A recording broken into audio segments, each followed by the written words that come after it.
Informed that she will become the next alpha female with the utmost status in the Greyson family, Celeste is overwhelmed by the sudden responsibility. Can she adapt to this new role and find her place in the Greyson family? To my agent extraordinaire, Lycan Love, heartfelt thanks for your unfailing patience, enthusiasm. Greyson's intense emotions and protectiveness towards her. Does this foreshadow a deeper connection? Join our pack. Subscribe to start your adventure. Chapter 6. First impressions are extremely important because it determines how people end up judging you.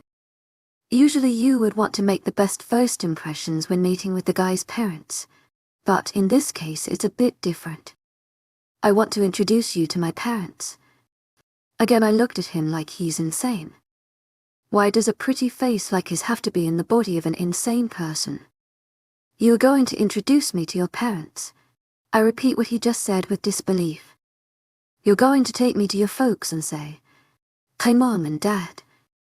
I climbed into this girl's room and stole her from her house. She's with me against her will. Why don't you say hi to her? The way you put it sounds crazy.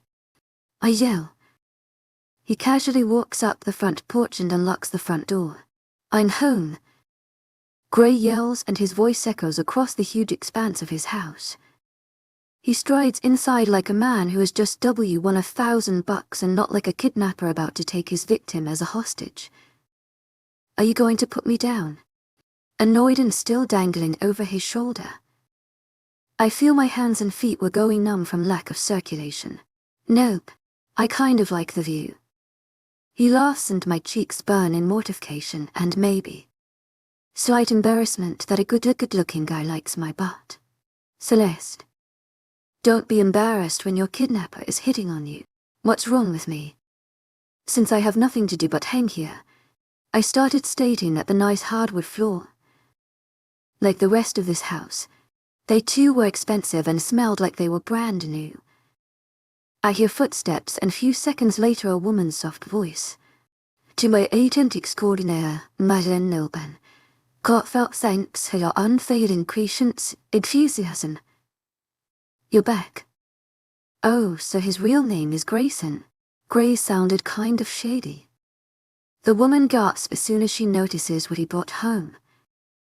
Hope blossoms in my chest and I wait for the woman to freak out over the fact that he has me over his shoulder. Is that her? Is that her? Not oh my god. What are you doing to that girl? Yet still casual. You could practically sense the smile he had on when he responded to his mother. Oh my god. The woman sobbed. Finally. A reaction I have been waiting for. She must be crying out in outrage. Please help. This guy is insane. Bennett. Get down here. Greyson's back. She shouts. Relief floods me, yes. Finally Greyson's going to get the punishment he deserves for his criminal act. I can go home and send him to some sort of rehab to sort out the thoughts in his head. To my agent extraordinaire, Lycan Love, heartfelt thanks for your unfailing patience, enthusiasm. She cries. She's his mother. Yes, we all know your son has problems. Can you please tell your son to put me down? I can't see her cause my butt is facing her atop her son's shoulders. I do sense her walking closer though, and to my shock, she leaps into him with her arms open wide and hugs us, restraining him. It would be unbelievable if she were hugging him, but that's what it seemed to be. She had her head rested on his chest on the side my legs were hanging. The awkward part was that I could see her face if I turned my head over my shoulder. I see her looking at me from over his shoulder and I gawk ily wave by twiddling my fingers high. Her eyes widen and releases her son. Oh Greyson, put her down. The pure dear is uncomfortable. More like scared out of my mind. Greyson gently sets me on my feet with clear disappointment. His hand stays longer than it should beneath the curve of my butt. Moving to my right, I step away from him, which gives us an arm's length of space. His eyes never leave my face and neither does his smile. Instinctively, I smack him on the side of his shoulder out of annoyance, and it doesn't rattle him one bit. Just to rattle me even more, he wiggles his brows suggestively. Pervert.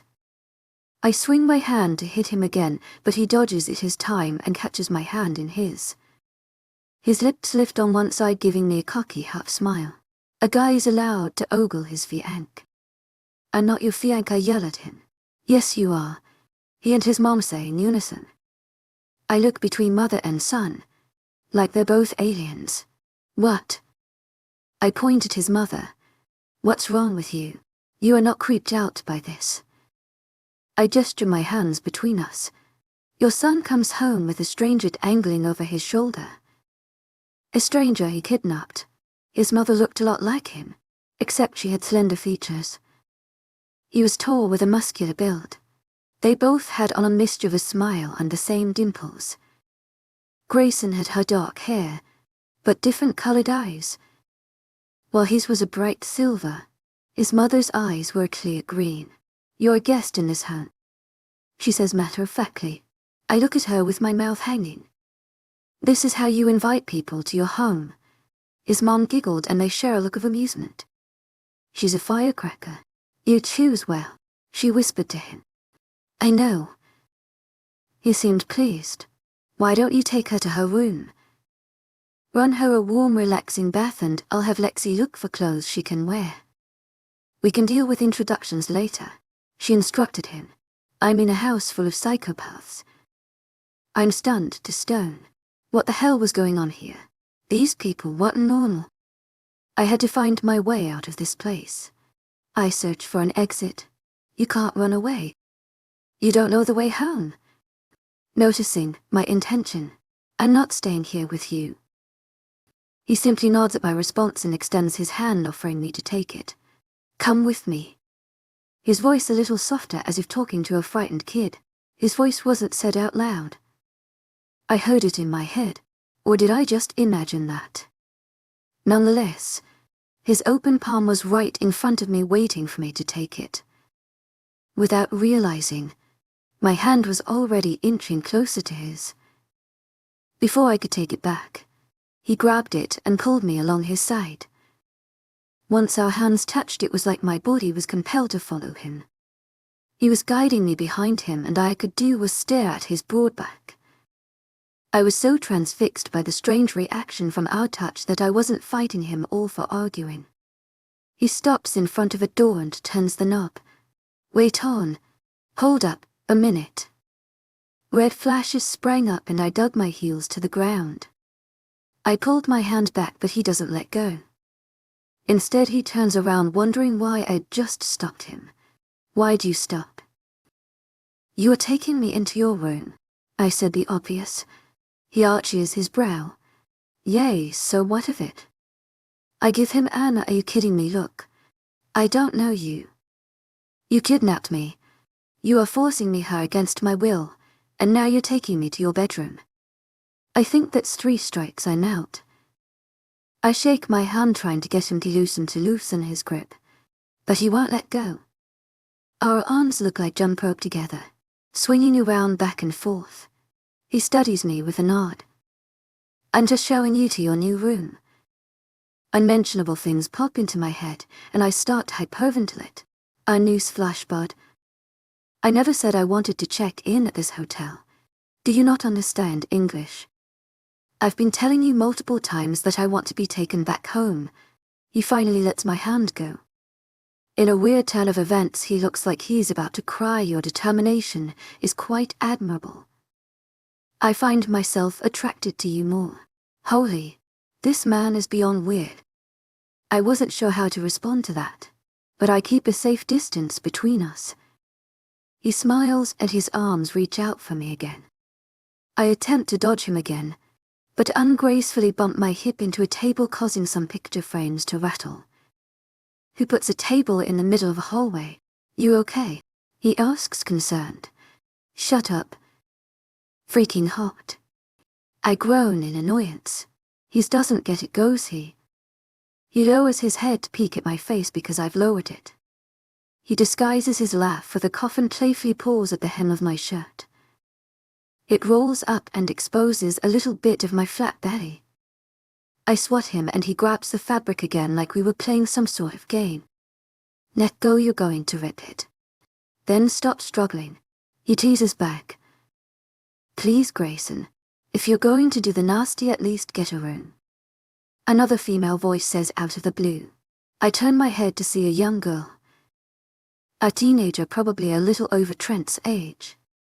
She has on a white V-neck top and a pair of ripped shorts with the front pocket speaking out underneath. She's blindingly beautiful and I couldn't look away from her striking crystal eyes. They were rimmed with dark mascara that defined her long lashes.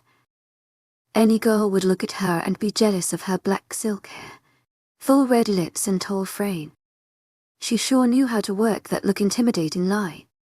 If she didn't, that passionately annoyed look on her face pointed at Greyson, I would have hated her more than I already did. I've come to hate everyone in this house so far because I knew they would not help me escape from him. We were about to go into my room. He gestures to his door. I glared at him. I don't want to go anywhere with you. The girl looks at me for the first time and gave me a look of pity. You're stuck with him for the rest of your life. No, I'm not. I snap back. But again I am ignored. Greyson rolled his eyes. Come on. Life with me is a blessing. More like a curse. I muttered under my breath. This time I'm not ignored. She lets out a laugh. Greyson snarled. Celeste, this is my grotesquely annoying baby sister. Lexi, stay away from her. She lives to torment me. That makes me want to get to know her more. She could be my ticket out of here. Lexi tosses a pile of clothes and Greyson catches it. My clothes may not fit, but they will do until we can buy her some. It's nice to meet you, Celeste. I can tell we're going to be good friends, bond as girls. Talk about boys. Scheme a little something against Greyson. Talk about him behind his back, you know. All that girly stuff. I want to agree with her, but that would mean I would be okay with staying here, which is not what I want to do. So instead of responding to her, I just avert eye contact. Scran, Brett. I need alone time with my girl. I'm not yours, or your girl. Not yet, but you'll be. He pulled me into his room and slammed the door. My heart drops when I saw him lock the doorknob. The look of panic on my face must have finally clued him in that his actions are abnormal. He took several steps away from me to give me space. Relax. I'm not going to try anything you are not okay with. I closed the door because I didn't want my family bothering us. Bother us with what? You didn't have to lock it. I pointed out. I have 2 younger brothers. They haven't learned the concept of knocking yet. I don't want them to come in here while we want privacy. My eyes bulge. The more he talked, the more my heart increased pace in coherence with my rising fears. There are some people who are eager to meet you. OMG, he S into some dark shit. I feel like crying right now. He continues and hands me Lexi's clothes to wear. Hey. What's wrong? Don't cry. I'm not good seeing people cry. He panics and starts searching for something to pacify me. Hey. I'm going to give you some space. I'm going to wait outside while you change into these. He gives me a pair of clothes. I'd rather wear my own clothes, I say between weeps. See, as I'm still drenched in cold water, it was probably a good idea to change into new clothes. You won't be comfortable with what you are wearing now. When we have time, I'll buy you new clothes. I want my clothes. From home. I want to go home. I toss the clothes to his bed and stomp my feet to emphasize my anger. He runs his hand down his head in aggravation. You are staying here with me. You can't leave this house. Says who? Stay here and be your slave. You can't take me away from my family. This is illegal. Immoral. Wrong. My family is probably looking for me. His eyes glow a tint yellow, or it could have been my silly imagination again. He briskly walks towards a door and opens it to reveal a bathroom. I will explain it to you in time. Don't fight me in this. To my agent extraordinaire, Lycan Love, heartfelt thanks for your unfailing patience, enthusiasm. He sighs in frustration and runs a hand down his head. I don't know how to handle this properly, he says more to himself. Just accept what this is and soon everything will make sense. He grabs the clothes from his bed and places them in my hands. Use my bath. I want you to get used to this place, your new home. I'm not using your bath, I say defiantly. My clothes smelled like the woods. My hair looked like a bird's nest and my whole body was trembling from the cold. I really needed a warm, hot, relaxing bath, but I wasn't going to have it in his room. Suit yourself. He opened his bedroom door and looked over his shoulder. I'll give you an hour alone to gather your wits, but when I come back, if you are not fresh and clean, I'll toss you in the tub myself and bathe with you. The mischievous gleam in his eyes made me think twice for giving him attitude. You're kidding. You calling me bluff, because the last time someone did that he got a full body cast. That last part was totally a lie. Bullshit. You're lying.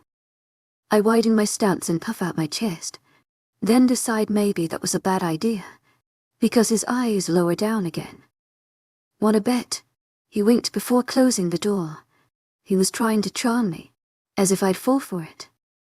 But should I wait and see if he was lying, or bathe anyway? I smelt like I needed it. If I call his bluff and find out I am horribly wrong, who knows what he'll do? Can't take my chances. Greyson wants Celeste 0. I make sure the bedroom door is locked, then march into the bathroom. His tub could fit a minivan. It was that huge. I didn't waste any more time. Once I thoroughly washed myself and removed the stuff stuck between my hairs, I got out of the tub and quickly wrapped a towel around my body. When I got out of the bath and put on the clothes Greyson gave me, I kept my eyes at the door to make sure he didn't sneak in like an ninja and watch me change. Lexi's clothes were uncomfortably tight on me. I was rather curvier than her in the bust and butt department. The cotton shorts expanded greedily on my butt and fit super snugly. However, the shirt made me uneasy. Looking at my reflection on the mirror of Greyson's room, I cringed at my cleavage area. The shirt was super low cut and my boobs were practically on display. I am not walking at that door looking like this, I muttered to myself. Greyson's dresser drawers were right in front of me. It's not very respectful to look through people's belongings. But neither is kidnapping, and his case is worse. He wouldn't mind me borrowing some clothes. I peek inside the first drawer and see a pile of neatly folded boxers. Blushing, I immediately slam that drawer closed and move on to the next one. My hand hovered over the next handle and I dreaded what I'd find in the next one. Please be t-shirts. Please be t-shirts. I slide it open and my brows curve up when I see. He was polo shirts. I practically snort. Well, at least they are designer. I can't imagine Greyson wearing anything less flashy. I grab a blue one and pull off the low-cut V-neck, tossing it to the floor. His room looked well kept. I had the urge to clutter it a bit. I slipped the polo shirt over my head and pulled it down. It was surprisingly soft and it looked really big on me.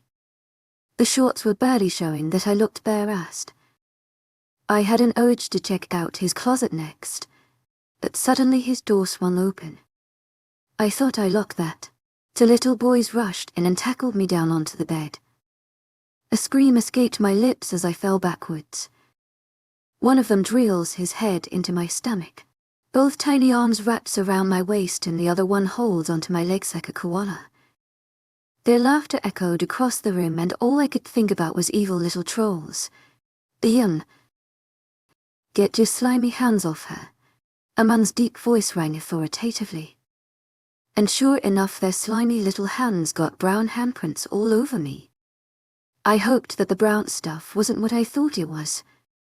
My body splayed out across the bed like a sacrificial lamb, when the two kids got yanked off me. Sorry about that. They heard you were in their brother's room and wanted to meet you. I couldn't stop them once they bolted up the stairs. I lifted my head to meet the person talking.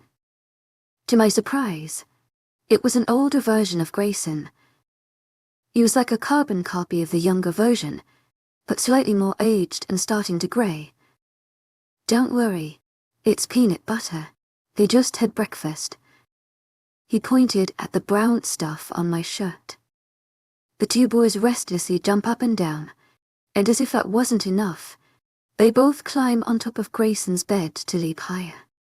Not wanting to be trampled on, I get off with the helpful hand of Greyson Sr. I'm Bennett, by the way, Greyson's father. It's finally nice to meet you. He smiles as if we've known each other for decades. You're our brother's mate. That's so cool. One kid says, Leo or Caleb, they were identical twins. There was no doubt in my mind, always get these two mixed up. And what's this about me being Greyson's mate? Are you and my brother going to play together? My parents play together, enough. Bennett's eyes nearly pop out of their sockets when the other twins poke and his cheeks turn red as a tomato. I pretend to look at something interesting on the ground, my toes, the expensive floor again, anything to hide the grin on my mouth. Yet I was also perturbed by what the kid implied concerning me and Greyson playing together. Kids these days, where do they hear this stuff? You to get off your brother's bed and walk back to the kitchen, finish your meals. I don't want to see a single piece of food wasted when I get back down. They saw their father fume and stormed out like the house was on fire. I'm so embarrassed. He groaned and shook his head, hiding his face with his hands. Can we start over and pretend that didn't happen? What didn't happen? Cooperating for his benefit. I can't believe I'm putting favors for my kidnapper's father. You're the best. I'm looking forward to you joining our family. With that, my mood darkens again. I would like to go home. Your son took me from my grandmother's house. I'm vacationing here and scheduled to leave in a couple weeks with my mom and siblings. I can't stay here and your delusional son thinks I'm marrying him. He blinks a few times. Who's your grandmother? Diana, oh yes. That woman, he says with a faint look of familiarity. You know my grandmother? No, not really, but I see her every now and then. He chuckled. Will you take me back to her? The flash of sympathy on his eyes already told me his answer before he said, I can't do that. You can't leave. You can never return home. The announcement makes every ounce of my body prickle. Tears threaten to fall, yet I hold them back to keep the anger in my expression stern. You are all insane. Fueled with complete outrage, I start destroying Greyson's room. I started with ripping the sheets off the bed, then tossing the pillows at Bennett's head, opening the drawers and throwing the contents to the floor. Dad, what did you do? Greyson was back and my eyes arrow into him like a target. Bennett held his arms up, shaking his head. Your mother was nothing like this 25 years ago. My boy, you're going to have your hands full with this one. Good luck explaining to her. He left the room leaving Greyson and I alone. Greyson exam and the mess I made. We haven't married yet and you've already damaged the bedroom. I marched right up to him and poked him between his pecs. I'm going to kill you in your sleep. Guess we'll have to skip introductions. My pack is waiting downstairs to meet you. His what? He closed his bedroom door again. What I'm about to tell you is more crazy than what you have heard so far. Judging from your reaction, you'll probably kill me after. Or while I'm talking, get on with it. I interject. I'm a werewolf, he spits out. And I'm a monkey's uncle. Chapter 7. I can see you don't believe me, and I completely understand if you don't. This is a lot to absorb. Greyson assesses me with somber blue eyes. He doesn't take action to approach me. Wise choice. I'd punch him in the face if he got any closer to me. I think of Leo. That scumbag is going to get a mouthful after I'm done with him. I can't believe he was in cahoots with this irritability good looking nucky. My fists clench and unclench at my sides. You can't be serious. You're a werewolf. I pointed him and laughed dryly. That's the stupidest joke I've ever heard. My brother could come up with something more brilliant than that. He frowns. I'm not joking with you. I would never joke about something serious. Oh really? Then prove it. You sure? He looks a little skeptical and rubs the back of his head with one hand. It might be too soon for you to see. I'm afraid I might scare you. He sounds believable, but he could be really good at acting. I can handle it. In all confidence I place my hands on my hips, eagerly waiting for him to laugh and say he's kidding. If that's what it will take for you to trust me, he says with a smile on his face. Before we proceed, let me just say you look lavishing in my shirt. You should dress like that all the time. I bit my lip and grasped the edge of his shirt, pulling it down. Shut up. I couldn't wear Lexi's shirt. I flush. Stop stalling and show me already. Eager much. For whatever reason I blush. Shut up and turn into a dog already. Wolf, he corrects me. This is not an illusion. Celeste. My heritage links back to the first purebred Lycan, or as humans call them, werewolf. I interject, because honestly, he needs to check into an asylum. I'm sorry, but were you dropped on the head as a baby? Before I could even blink, he has my wrist gripped with both his rough hands. His head tilts forward. My breath becomes slow and shallow, afraid to breathe. A growl vibrates from deep within his chest and his warm breath tickles my ear. I inhale sharply. I can feel his upper lip slide down the base of my neck, before his teeth gently graze it back up. A sultry gasp escapes my lips when I feel the tip of his tongue carelessly trail a circle against my skin. What the hell are you doing? I yell, and try to shove him off. Are you a cannibal? You freak. I feel fuzzy everywhere and my knees suddenly feel as though they lost strength. If Greyson hadn't removed his hands from my wrists and held me against him, I would have probably toppled on his bedroom floor. Regrettably, it would have saved my heart of a coronary attack if I did. If he doesn't let go of me soon, I'm going to die, or kick his precious jewels. Chest to chest, legs tangled in a looped mess. I don't think it possible to get any closer than this unless... As I was saying, his voice huskily puffs. Because of my family's lineage, it is essential that we preserve our line. And eldest son, it's my duty to make sure this generation lives on to the next one. However, I can't take on the responsibility by myself. That's where you come in, Celeste. Without you I can't complete my life's mission. You are my survival, my people's survival. His words render me silent, and all I can do is remind myself to breathe. My thoughts are so scrambled up right now. I felt like my brain was just thrown into a blender. The voice of reason drums throughout my head, but the beat of my heart echoes louder in contrast. Something about him compels me, and it scares the living shit out of me.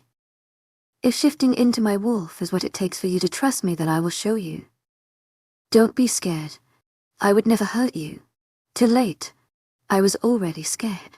To my agent extraordinaire, Madeleine Nilban, heartfelt thanks for your unfailing patience, enthusiasm. What was I going to say? A rasped snarl vibrated from within his chest. Then his shoulders trembled. His arms held tight like a constrictor. I felt like my ribs would crack any time soon. To my agent extraordinaire, Madeleine Nilban, heartfelt thanks for your unfailing patience, enthusiasm. He arched his back and his forehead rested into the crook of my shoulder. But his arms didn't let go. He held on to me like his life depended on it. The pads of his fingers pressed deep into the planes of my back, and then something sharp replaced them. His nails felt like nails. To my agent extraordinaire, Madeleine Nilban, Heartfelt thanks for your unfailing patience, enthusiasm. Stop. I shook, trying to shake him off. You're mine. Don't try to escape. He hissed between clenched teeth, but his voice sounded strained. He didn't sound the way he did earlier. He sounded angry. The sound of fabric tearing caught my attention. I looked over his shoulder and to the planes of his back. The white shirt he wore stretched, then unexpectedly the threads stitched apart. The contours of muscles strained into my utter terror. His shoulder blades divided, and the deathly sound of his spine breaking inside his body made me want to vomit. He didn't scream. He didn't fall over. He was still alive, and he wouldn't let me go. Oh my God. This can't be real. I hitched up my throat and I swallowed it, making me want to swallow it back up. The way his body twisted looked grotesque. Believe me. I screamed like the earth was shattering and I was standing on the last piece of solid ground. I closed my eyes and he sensed it. Open your eyes, Celeste. I want you to watch this from beginning to end. How are you going to be able to trust me? There was a hint of sadistic humor in his tone. Trust him. How do you trust a guy turning into a monster? When I didn't open my eyes, his arms unwrapped from around my back and his hands clenched my shoulders, pulling me back. Look at me. Swallowing.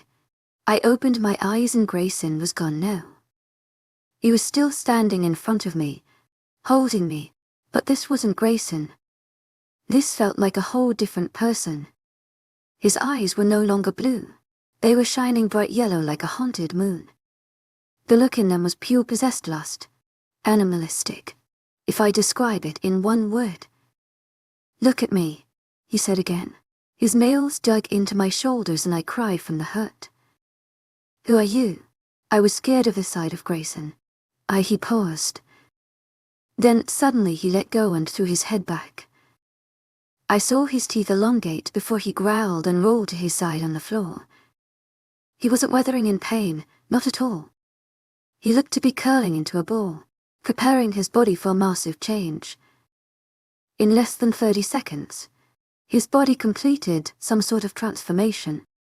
Feet paws, mouth snout, but tail, and skin black fur. In front of me was Fluffy. Chapter 8. Oh my God. Oh my God. I repeated for like the 100th time. The gigantic beast, or should I say Greyson, barked as if snapping at me to shut up. My lips pressed together and I flattened my ass to the ground. Standing on all four paws, he walked closer, maniacally, like a dark looming figure. Stays it. Stop. To my agent extraordinaire, Lycan Love, heartfelt thanks for your unfailing patience, enthusiasm. I cried out a list of commands, while blocking my face with my hands and peeping through my shaking fingers. Ignoring me. His beastly form sluggishly took the vacant spot on my right side and sat down. The whole time I acted as though his touch could turn me into a puddle of water. He curled into a ball and rested his head between his front paws. If I moved away, he crawled closer, tormenting me. His human, like eyes curiously observed me. I looked down, he looked up. It was like he was saying, "Are you done yet? Are you kidding me?" How am I able to understand him? Using his front legs, he sat up and wagged his tail back and forth. I could hear the sound of his tail thumping on the floor in a steady upbeat rhythm. You're that dog, I say flatly. He barked once and nodded. Common sense told me that human beings turning into animals was not logical, but neither was conversing with dogs. To my agent extraordinaire, Lycan Love, heartfelt thanks for your unfailing patience, enthusiasm. Awesome trick. I know you're hiding somewhere. I could hardly hide the quiver in my voice. I wanted so badly for this to be some joke. Even with what I just saw, the part of my brain that I inherited from my practical mother, told me that there had to be a rational explanation to unravel this planned deception. If Hollywood can create cheap tricks, then who says other people can't? To my agent extraordinaire, Lycan Love, heartfelt thanks for your unfailing patience, enthusiasm. I screamed again. Cut the crap and show yourself. The dog barked again, this time angrily, causing me to jump. His tail swished back and forth as if enjoying my crazy tirade. If your dog attacks me, I swear, I'm going to call the pound to take it. A silly notion considering I didn't have a phone with me and there's no way anyone could reach me. I pointed at the massive canine and it sticks his tongue out, panting. Even from where I stood I could smell its horrible bad breath. Beads of sweat formed across my forehead when it finally dawned on me that Greyson wasn't going to show up and the dog could very well be him. To my agent extraordinaire, Lycan Love, heartfelt thanks for your unfailing patience, enthusiasm. I looked the beast in the eyes. If that is really you, can you please? I wasn't able to finish the sentence, but he somehow understood. Next thing I knew, the dog hopped on the bed and burrowed under the blankets. What are you doing? The duvet moved around wildly, before human Greyson sprung up, naked. Can this guy ever not pop out of nowhere with clothes on? Thankfully, he had the sheet wrapped around his lower region. I gasped and looked away, after taking a good glance at his glorious upper body. I wouldn't be a healthy teenage girl if I didn't. Who could blame me? Sorry, the downside of being a werewolf is having to carry around an extra pair of clothes. Jumping off the bed along with the sheet and grabbing his shredded clothes, throwing them in a trash basket. Werewolf, I whispered, testing the word in my mouth. All those legends I heard of as a kid, witches, vampires, Bigfoot, mermaids, were they real too? Yup, that's what I am. He smiled sheepishly, then walked towards his dresser drawer and pulled out a new set of clothes. If you don't mind, I'm going to change right here. My cheeks blushed red and I covered my eyes with my hands. There's a bathroom right there. Why don't you use it? I'm totally setting aside the fact that he was just a dog a few seconds ago. You're going to have to get used to seeing me naked, darling. Each word dripped with pure amusement. Embarrassment and irritation fueled me to look up and throw him an evil glance. Completely forgetting that he was still changing, I got a good glimpse of an arse cheek before squealing inappropriately. 5 seconds later I realized I was still staring at that said arse cheek. Laughing like it didn't matter, Greyson burst into a fit of hysterics, hacking his tonsils off until he had nothing left to let go. Most of the time, when I see a pretty girl lying me, I tell them to take a picture because it'll last longer. But you and I are forever, babe. You don't need to take a picture. He winked. I urge you, please stop. Stop what? He smiled coyly. Again his dimples have my stomach fluttering. Why can't they just go away? Stop trying to flirt with me. It's not working. That's the biggest fat lie I've ever said. And to make it worse, he didn't believe me. His blue eyes twinkle and I swear, he could see straight through me like a cat's can. I might as well had a sign over my forehead saying liar. He puts his shirt over his head and pulls it down. Now that he has shorts on, my heart can rest easy by just as much. I clear my throat. Okay, so you're a werewolf.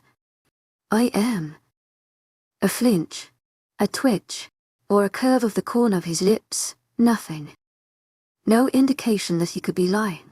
Even his handsome face was as serious as a Greek sculpture. Is Leonardo a werewolf too?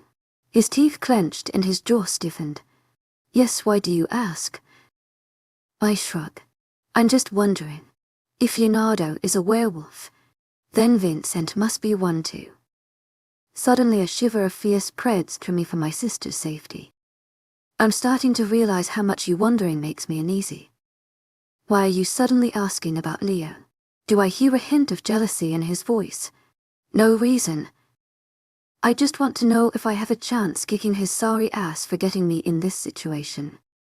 I mean, he obviously knew about werewolves the first time we meet and he didn't tell me to run for the hills. Greyson sighed heavily.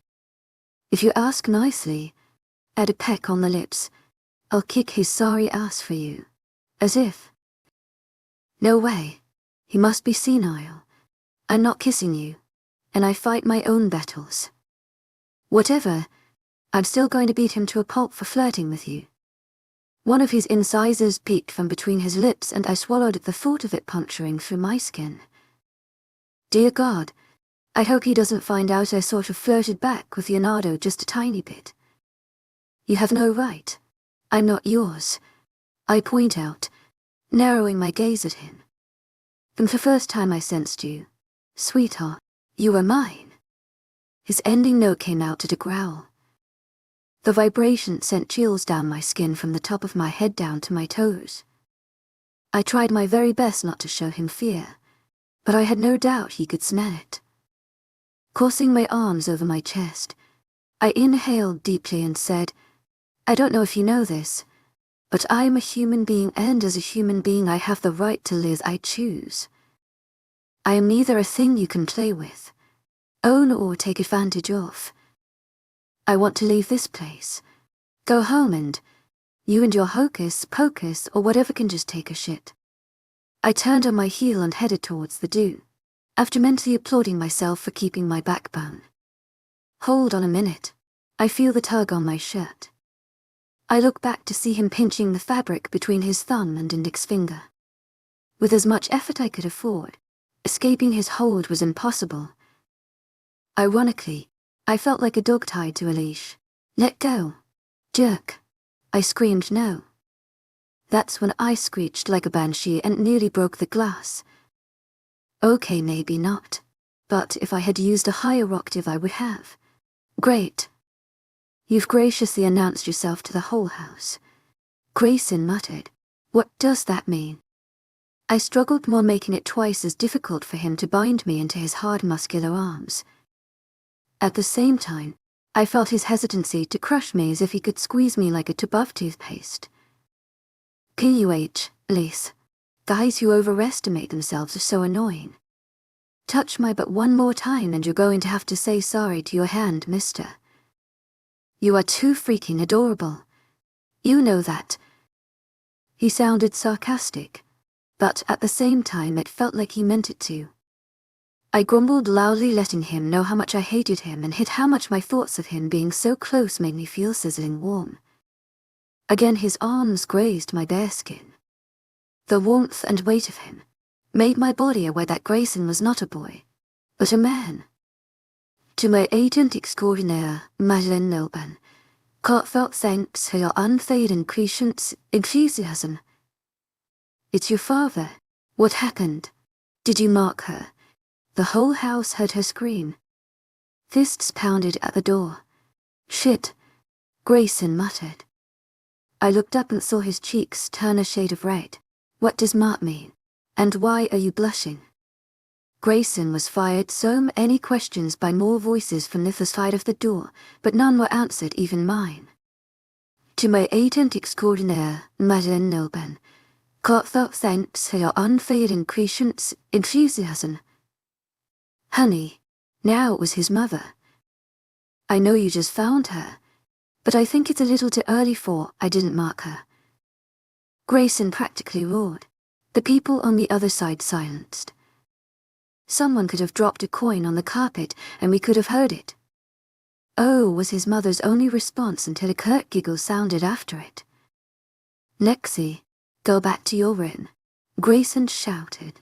You can't tell me what to do, she yelled back. Me neither, I added, loud enough for the people on the other side to hear. Greyson sent me a glare. The women in my life are bent on driving me insane. I pushed him against his chest, giving us a good inch of distance.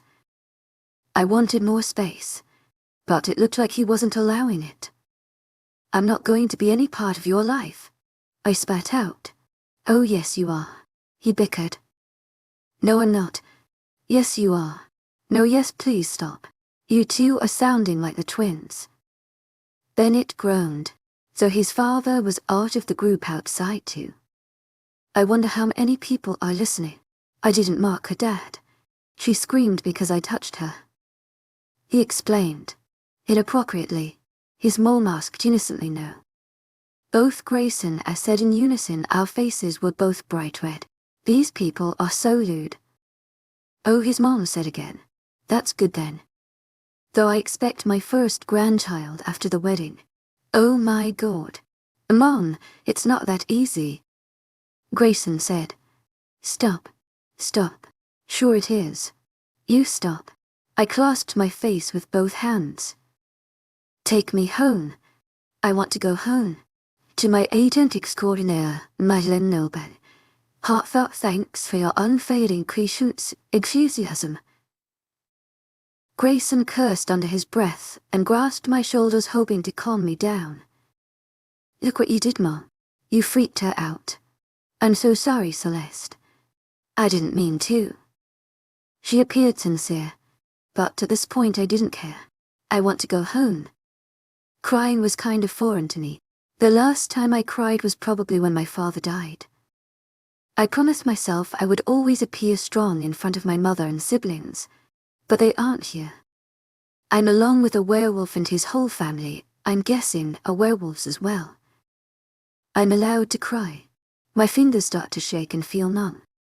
It's like my lungs lose oxygen and I start to hiccup violently. Please don't cry. Greyson actually sounded worried. He sounds a lot like me the first time I had to babysit Trent at a few months old, because Mom had to return to work at the hospital after her maternity leave. We stayed at a neighbor's house, but the single couple who had no experience taking care of a baby. I stay up at night when Went cried and received Charlotte's scolding when she broke all their plates. Without Dad around, we all had a hard time coping. Honey, once again, someone knocks for us to let them inside. Thankfully, Greyson got up and punched the door, telling them to leave us alone and he could handle the situation. When he got back, he squats right in front of me and pats my head affectionately as if I were a child. Celeste, let's make a deal. If you promise to behave and hear me out in the next 7 days, I promise to let you see your family. There was a catch to what he offered, but you won't let me return to them. No, he said flatly. I can only allow you to see them. Can they see me? No, they can't. Then, that's a stupid deal. To my agent extraordinaire, Lycan Love, heartfelt thanks for your unfailing patience, enthusiasm. Punching him across the chest, but he didn't dither. Take it or leave it. Darling, I'd rather die than be with you. My emotions manipulated my words. I could no longer grasp humanity with everything I learned in one day. But something told me I've only heard half of everything he wanted me to know. There was that look on his face that expressed a person just waiting to spill his deepest, darkest secrets. I know because Charlotte has that face when she wants to tell me about the latest gossip at her school. Greyson grasped my face with both his hands and held my gaze in place so that our eyes would lock. Don't even joke about death.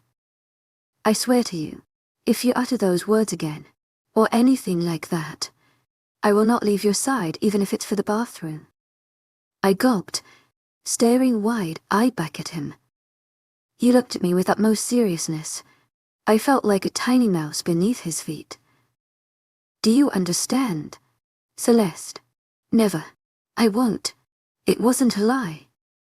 I would never do such a thing. But why did I have to assure him I won't? His warm hands were replaced by the cooler ventilating around his room. He sighed frustratingly and even I felt a sense of relief.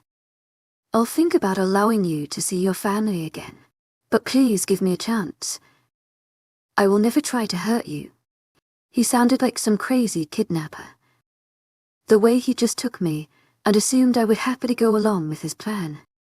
The flight that would take me, my mom, Charlotte and Trent home is scheduled in less than 3 weeks. I needed to find a way out of here before then. I might as well cooperate with Greyson while I plan my escape. His brows lift up in surprise. You're actually agreeing with me. His lips pulled up in a bright smile as dimples deepened more than I had seen before. Yes, but I don't like it. Taking a leap forward, he crushed me into his arms and my head buried into his chest. Parts of peanut butter his brother wiped on me transferred to his shirt. His nose buried into my hair. It felt really weird having a guy sniff my head. Really, really awkward. But at the same time I was kind of captivated by his scent as well. He smelt wonderful. Like woods. Clean fresh air and musky man smell. He tugged at the tips of my hair. You smell like my soap, but there is a hint of strawberries. My shampoo. I could feel the smile from on his face. You smelled electable. I stiffened, while my heart struggled to keep blood flowing to the rest of my body. Would it be weird to say I could possibly be attracted to a giant dog? Chapter 9. Greyson tossed me another clean shirt from his closet to change out of the peanut butter spread I currently had on. Much to his disappointment, I changed in the bathroom. When I got out, I ran my hands down the dark blue graphic tee and grimaced at the print. An image of a woman in a black bikini, black fishnet stockings and red heels, straddling a flaming Harley-Davidson. Underneath it said Ride 'em. Greyson is wearing a different shirt as well. Not as provocative as mine, but he looked good nonetheless. He notices where my attention has drifted off at. It's a gift from a friend. I never wore it out. To my agent extraordinaire, Lycan Love, heartfelt thanks for your unfailing enthusiasm. Rolling my eyes at him, he sees my reaction and smirks. Don't like it. Why couldn't you have given me one of your polo shirts? You have a drawer full of them. They're folded neatly in the drawer. If you haven't noticed. My mom insists I wear them, but I don't like looking like life, sighs Ken. I keep them nicely folded and untouched for a reason. I think that shirt looks great on you.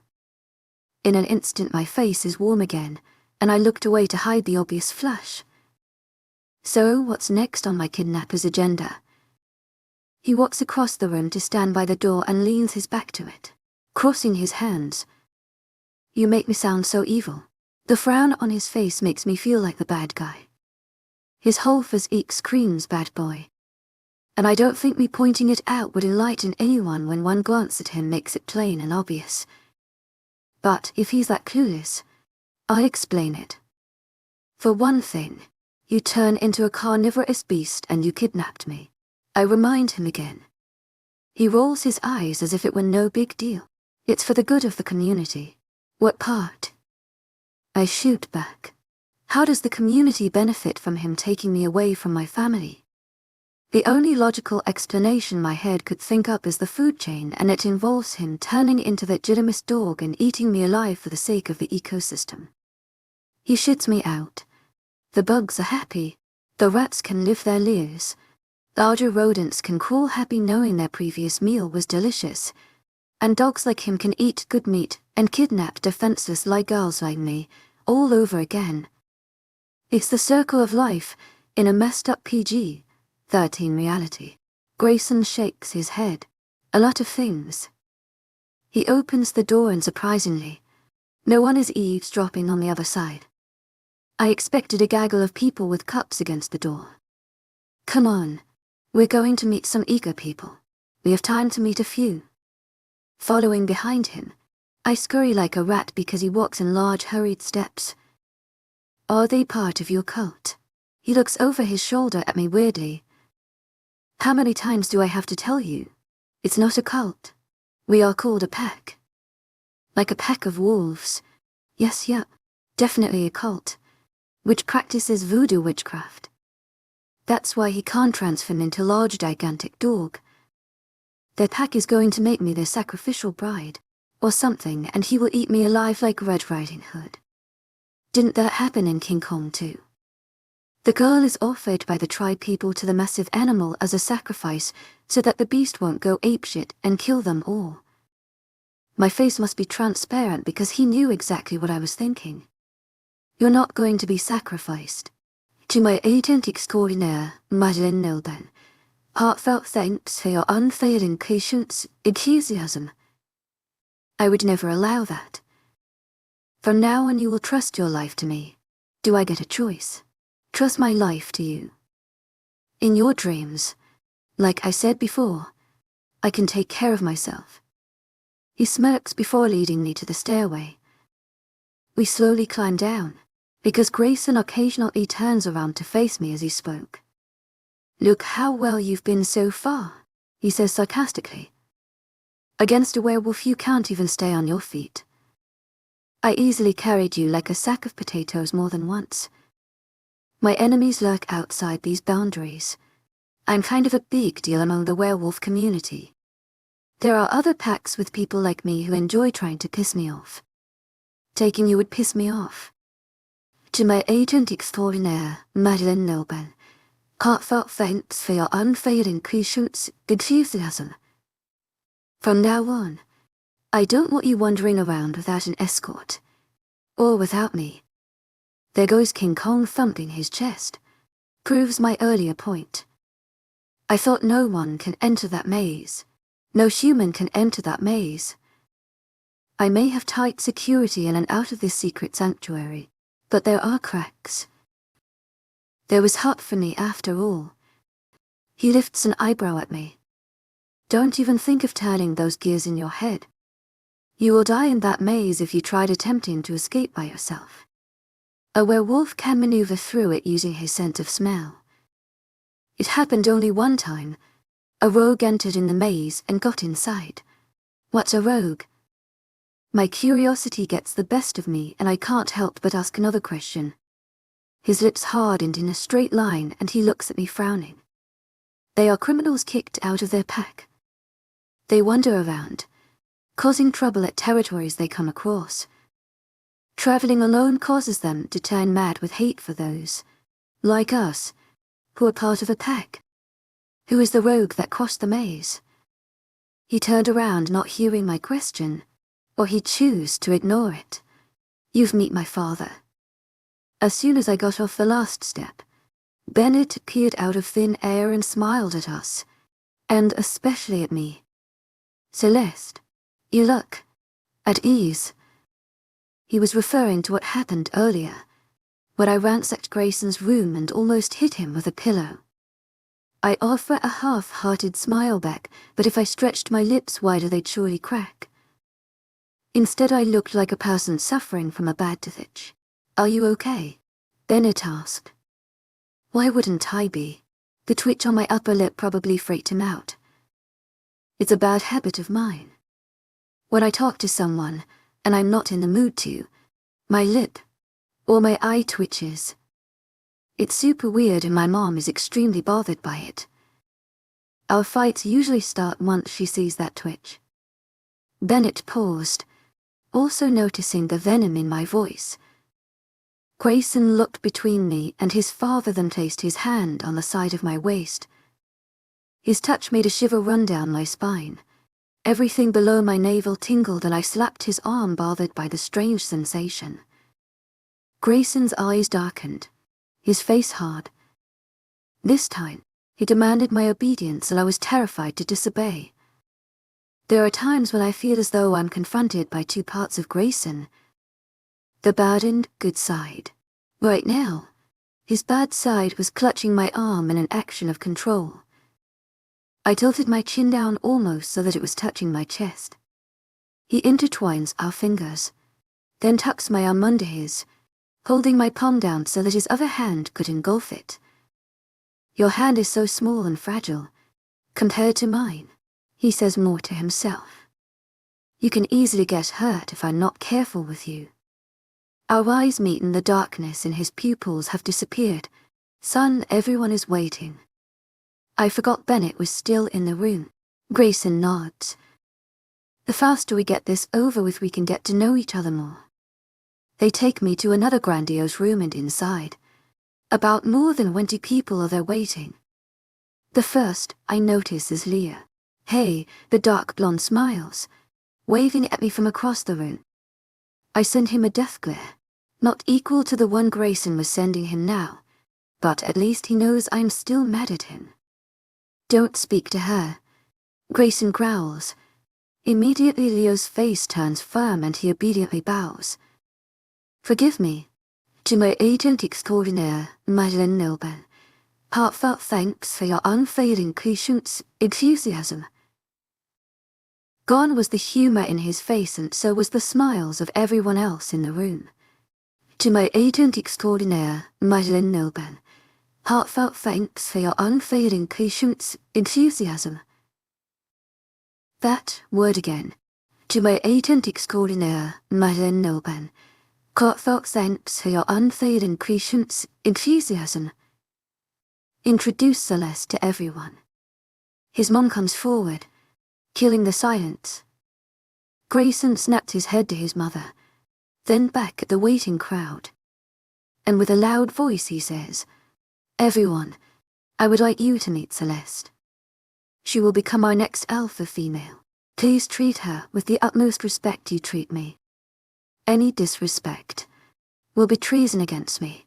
Holy crap, what black hole did I walk into? I have no idea what Greyson just said, but I feel as though a boatload of responsibility I didn't ask for just landed on my shoulders. Bennett treaded past us, stepping into the arms of his wife.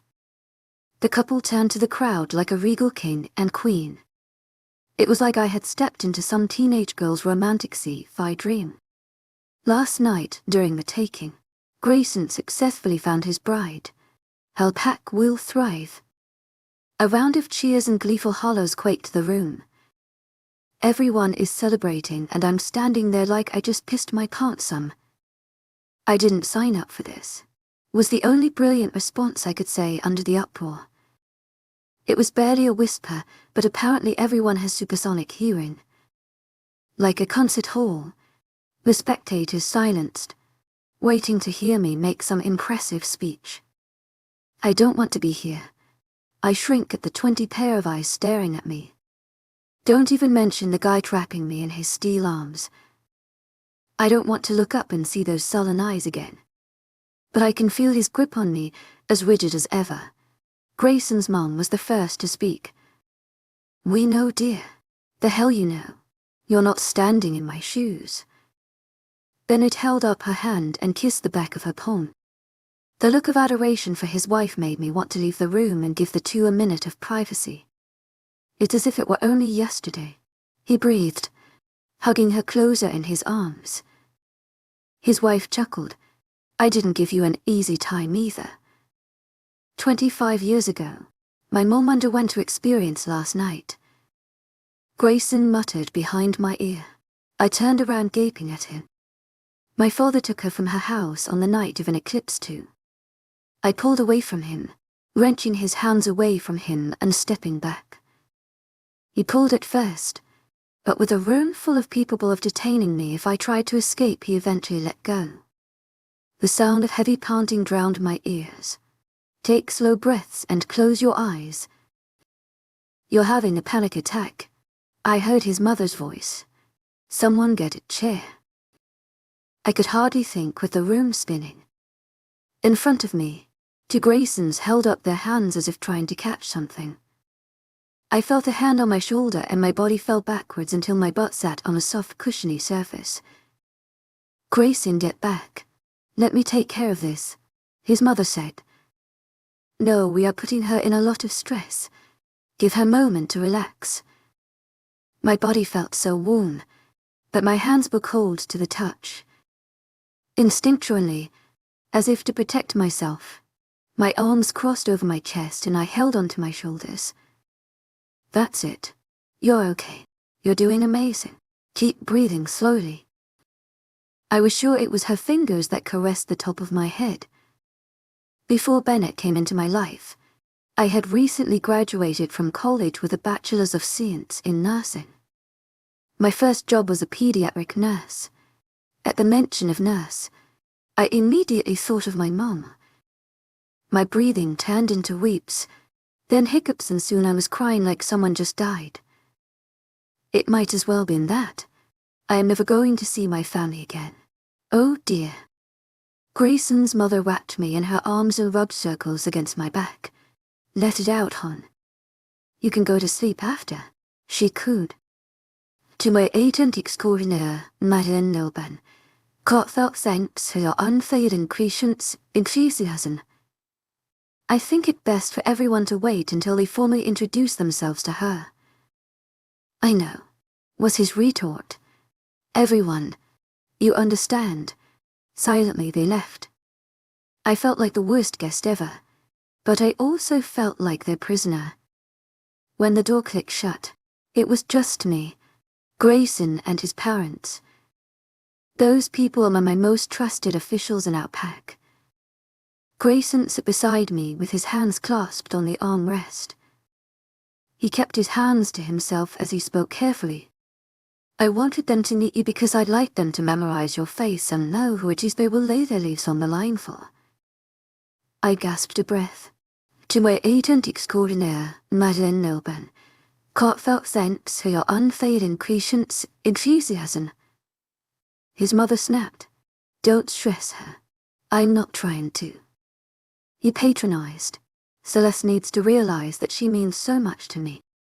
Even if we have known each other for only a few hours. The instincts I feel towards her. It's hard to describe. I can't control myself around her and it's driving me wild. A rumble rolls up his throat, causing me to quiver. He notices this and leans back, removing his hand off my chair. It's your wolf primal desire. His father explains. An alpha wolf gets only one mate for life, so he protects her with all costs, even attacking others for the stupidest things, so unlikely to act out irrationally. It's the power of love, his mum exclaims in a sing-song voice. Don't worry, son. It dies down a little after the bonding. I'm afraid to know what the bonding means. If the taking was bad, then that must be something worse. The hiccups faded, and I feel completely tired out.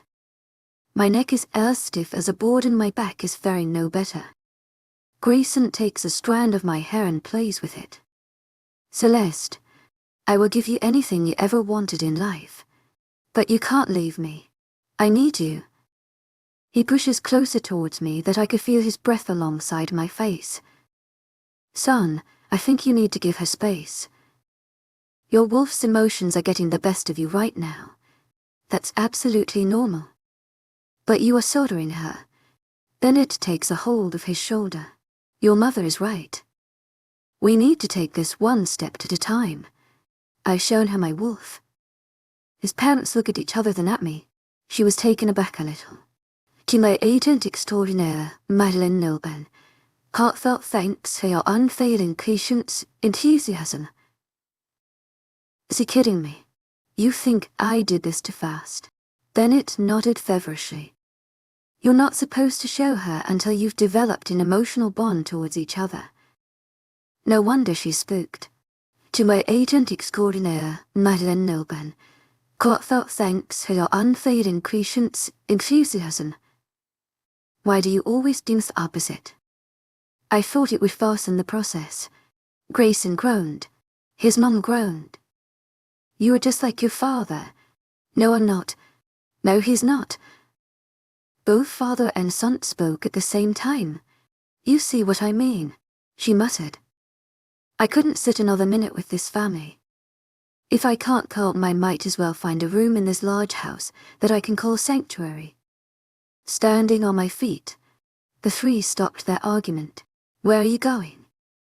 Of course Greyson would want to know. He follows my steps like a shadow. Peace and quiet. I say in a raspy, dry voice. I'll go with you. I swerve around and snap at him. You are not welcome to join me. I didn't ask you. My voice stabs him like a dagger through his chest. He recoils his hand back and stops where he stands. May I come with you? His mother cautiously walks towards us. Reluctant to accept her offer. I stare at her and her beady eyes. Say no. I tell myself. She is his mother. They all collaborated in keeping you here as a hostage. I'll tour you around the house. We won't talk to anyone you aren't comfortable with. I just want you to feel comfortable in your new home. This is not my home, I wanted to say. Having no choice but to accept. I nod my head. Out of the blue. My stomach growls. Can I have something to eat first? I ask in a hushed tone, so the men don't hear. Before she could respond, Greyson interjects. I'll get you something. He says and runs off like the speed of light. Was I not whispering? Werewolves have good hearing. You can't really whisper around here. Then it reads my mind. Do they have telepathy too? He shakes his head and grins. Your face is kind of easy to read. Great. Why don't you sit down again? Celeste.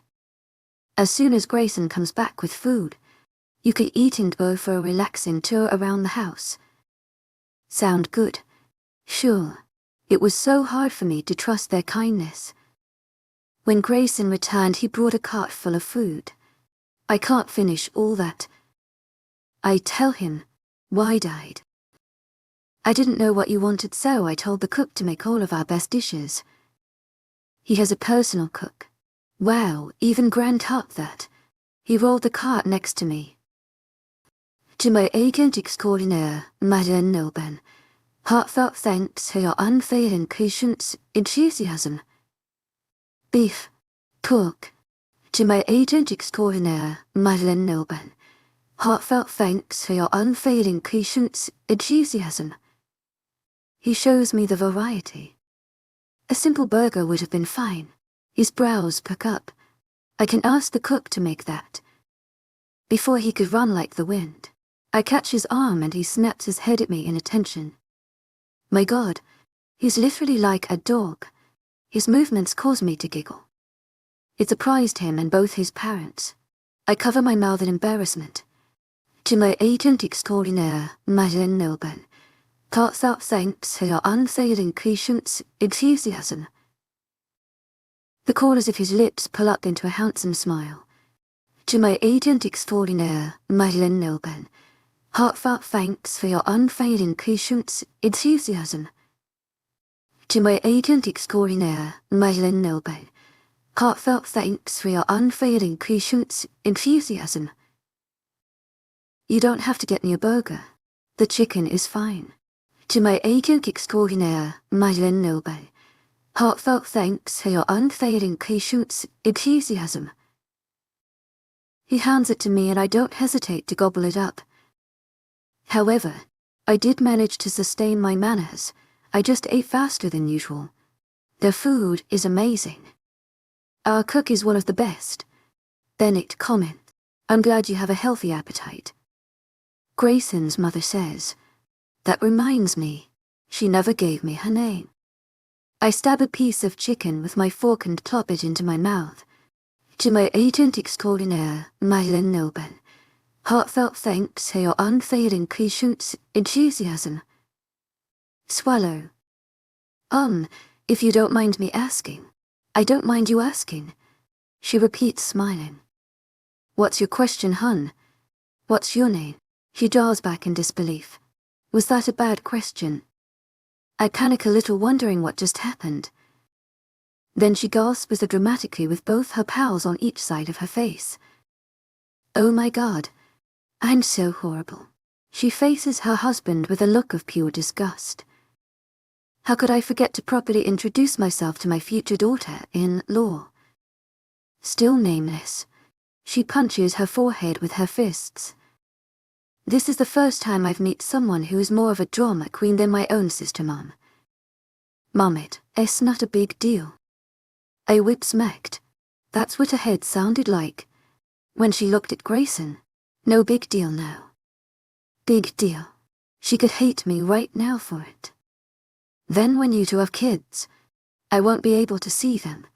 You would keep me from my grandbabies. Well, hold on there. Hold your horses. Love, you're being over-dramatic again. Bennett rolls his eyes. Another whip smacked. Bennett, you're sleeping in the porch tonight. But darling, you're sleeping in the shed. She snaps. One more word and you're sleeping in the maze. Bennett's lips press together in a flat line. Can you to keep your marital problems away from us? It could be bad luck. I glare at Greyson. If she leaves you, it's your own fault. This is getting out of hand. So. Your name? Laura. Bennett answers for her. Much to her dislike. That's it. You're sleeping with the twins. Nor hisses. Bennett falls to his knees and silently weeps to himself. Thrown in the den of devils. Greyson shakes his head. What so had about the little boys? Celeste, are you ready? Laura looks at my empty plate. To my agent extraordinaire, Lycan Love, heartfelt thanks for your unfailing patience, enthusiasm. Wash the dishes, but... She lifts her hand up. Or you sleep with the twins too. He mumbles incoherently and picks up my plate. Rolling back to the kitchen, Laura takes my hand. I'll be your best tour guide ever. First room. The dungeon. It's the very bottom floor. Don't let the story end. Subscribe to continue our Wolfpack legend.